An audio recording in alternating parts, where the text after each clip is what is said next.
تعالیٰ سے کیا اور عرض کرنے لگے، اے اللہ، کیا آپ کبھی سوتے ہیں؟ اگر سوتے ہیں تو آپ کب اور کس وقت سوتے ہیں؟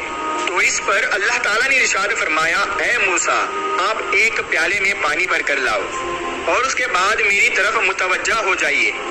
اس کے بعد حضرت موسیٰ علیہ السلام نے ویسا ہی کیا اور ایک پیالے میں پانی بھر کر لائے اور اللہ کی طرف رجوع ہو گئے۔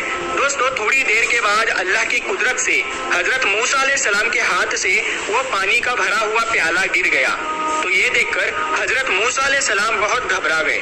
یہ دیکھ کر اللہ تعالیٰ نے ارشاد فرمایا، اے موسیٰ، جس طرح سے تھوڑی ہی دیر میں آپ کے ہاتھ سے یہ پیالہ گر گیا ہے، اگر میں تھوڑا بھی اس دنیا کی طرف سے اپنا رخ بدل لوں، یعنی کہ اپنا دھیان ہٹا لوں، تو جس طرح سے تمہارے ہاتھ سے یہ پیالہ گرا ہے، اسی طرح سے یہ تمام دنیا تہس نہس ہو جائے گی۔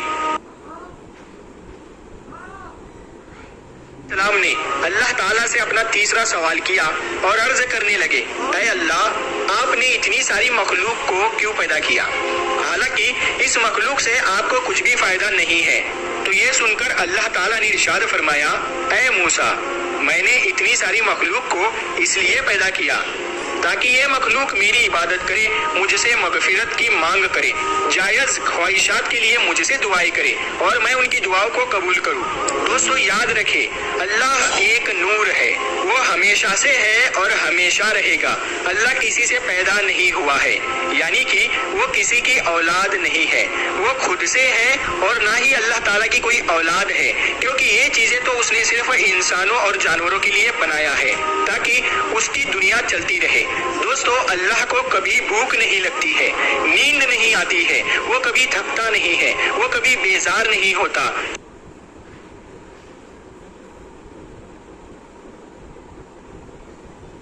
کو یعنی کہ اس کے پروں کو دیکھو کہ اس کو میں نے کس طرح سے بنایا ہے۔ اگر تم سارے انسان مل کر بھی ایک مکھی کے پر یعنی کہ پنکھ جیسے ہوتے ہیں ویسے کے ویسے بنانا چاہو تو تم دوسرا پر نہیں بنا سکتے ہیں۔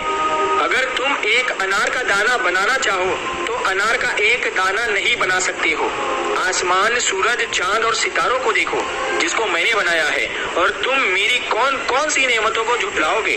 دوستو، اسی طرح سے حضرت موسیٰ علیہ السلام نے ایک دفعہ اللہ سے عرض کیا، اے اللہ، تو جب ناراض ہوتا ہے تو کیا کرتا ہے؟ تو اللہ نے ارشاد فرمایا کہ اے موسیٰ، میرے ناراض ہونے کی 3 نشانیاں ہیں۔ پہلی نشانی یہ ہے کہ جب میں ناراض ہوتا ہوں تو میں بارش کو بے وقت کرتا ہوں، یعنی کہ جب فصل کاٹنے بنائی ہے، اسی لیے یہ ساری باتیں انسانوں میں ہی ہوتی ہے۔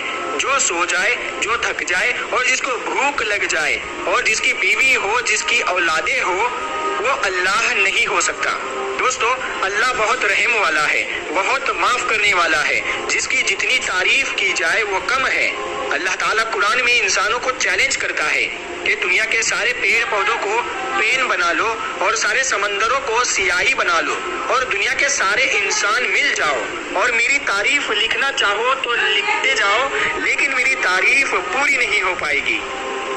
تمہاری سیاہی ختم ہو جائے گی، لکھنے والے انسان ختم ہو جائے گے، لیکن میری تعریف پوری نہیں ہو پائے گی۔ پیارے دوستو، اللہ تعالیٰ کہتا ہے کہ میں کیا ہوں، کیسا ہوں، اس کے بارے میں دماغ مت لگایا کرو، کیونکہ تم سوچ ہی نہیں سکتے ہو، کیونکہ تم صرف اتنا ہی سوچ سکتے ہو جتنی میں نے تم کو سمجھ دی ہے۔ اس کے آگے